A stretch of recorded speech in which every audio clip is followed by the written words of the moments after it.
So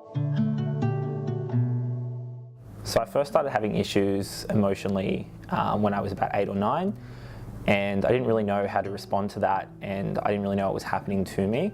So some of the signs were spending a lot of time by myself, not wanting to go to school. I was being bullied a lot at school, so I didn't really have any friends, and so I would spend a lot of time alone.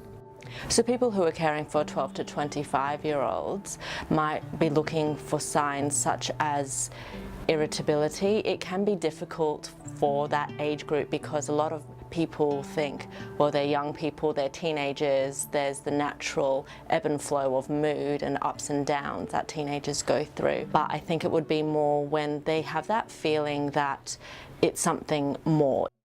The signs of my 15-year-old struggling would be he used to talk to us and then started not talking to us as much. He would retreat from us. He would actually go to his room, sit in his room.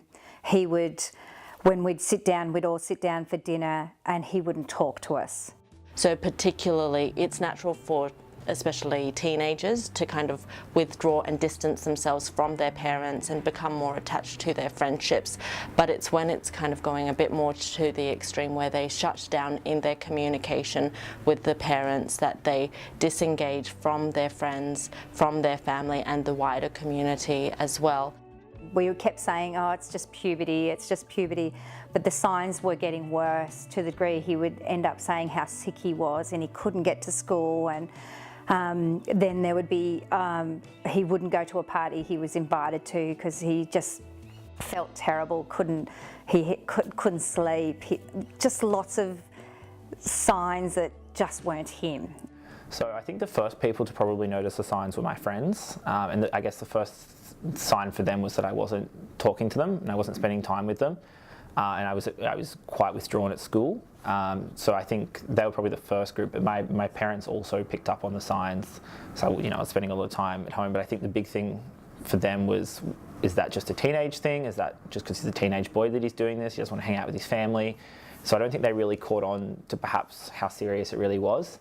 So secretive behaviour is one where they're kind of shutting themselves away from the family and where the parents aren't really sure what they're actually doing.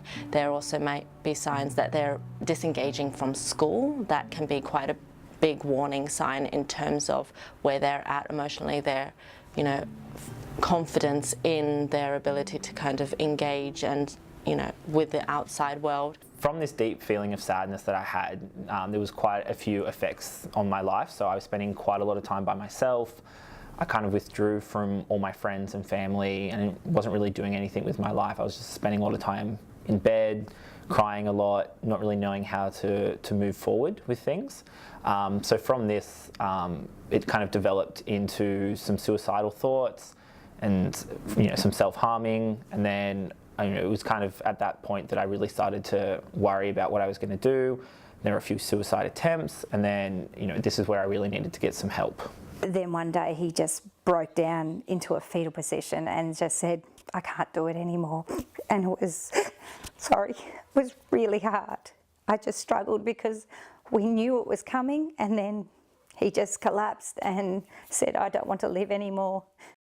I think that often a first point of call for parents is their family GP. They're often quite have a good relationship with their GP because of other things that are going on. But that can be a first point of call and a referral point for, a psychologist, psychiatrist or other specialised services for the parents to then access. So my parents took me to the doctor, and then I had a good chat to the GP, and he referred me to a number of different psychologists, and I wasn't really overly comfortable with those. So we kind of went back and forth, but eventually he got me into Headspace, and I found a really great psychologist there, and I continued to get help through that. One of the things that we frequently hear is that young people don't know where to go to access help or don't feel confident asking for support. Headspace services operate as a one-stop shop, which means that it's a central location that young people can go to get the support that they need. And if they're accessing services for a mental health issue, they can also get additional support around their physical health, sexual health, drug and alcohol needs, or work and study issues. At home, he hardly spoke still. He still was nervous that we were going to be upset with how he was going. But the more we sat back and just let him relax with us, the psychologist told us just to have an open communication with him, let him come to us to talk to us. And in the end, I think it was the 4th month into all the scenario, I guess you can call it, he came to us and just told us everything. I think the number one piece of advice for parents and family is to just be there for your young person, offer them support, but don't smother them. And also don't try come in and fix the issue straight away. I think the number one thing for young people is to feel listened to and feel comfortable talking to you, and then from there you can refer and seek professional help. Headspace services in the local region are expanding. So there are the existing centres in Brookvale and Chatswood. Headspace services will continue to operate out of there, but we'll also offer additional services in regions including Hornsby, Ryde and the Upper Northern Beaches.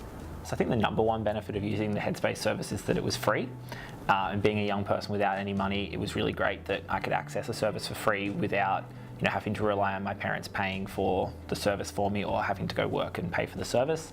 So that was really great. Some of the other really good benefits were that it was really youth friendly, and I felt really comfortable in talking to them and building that connection with them. There's also services such as Parent Line, so that's a telephone service that parents can call, and other organisations such as Lifeline. For young people, there's Kids Helpline as well, and if they have any concerns, that can be a confidential conversation, and again a referral point for other services that they can engage with on a more regular, consistent basis if needed.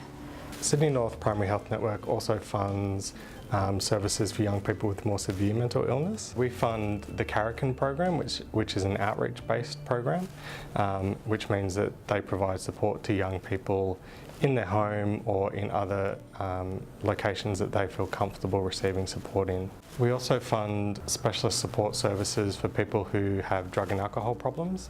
So that program is provided by SDEC, and they operate out of Manly and Chatswood, and will soon be extending into Ryde as well. So my number one piece of advice for any young person experiencing depression or anxiety is to seek help. Even if that's just chatting to your friends first, or any adult that you feel comfortable with, whether it be your parent or a school teacher, anyone at all really that can get you into that next step of seeking help.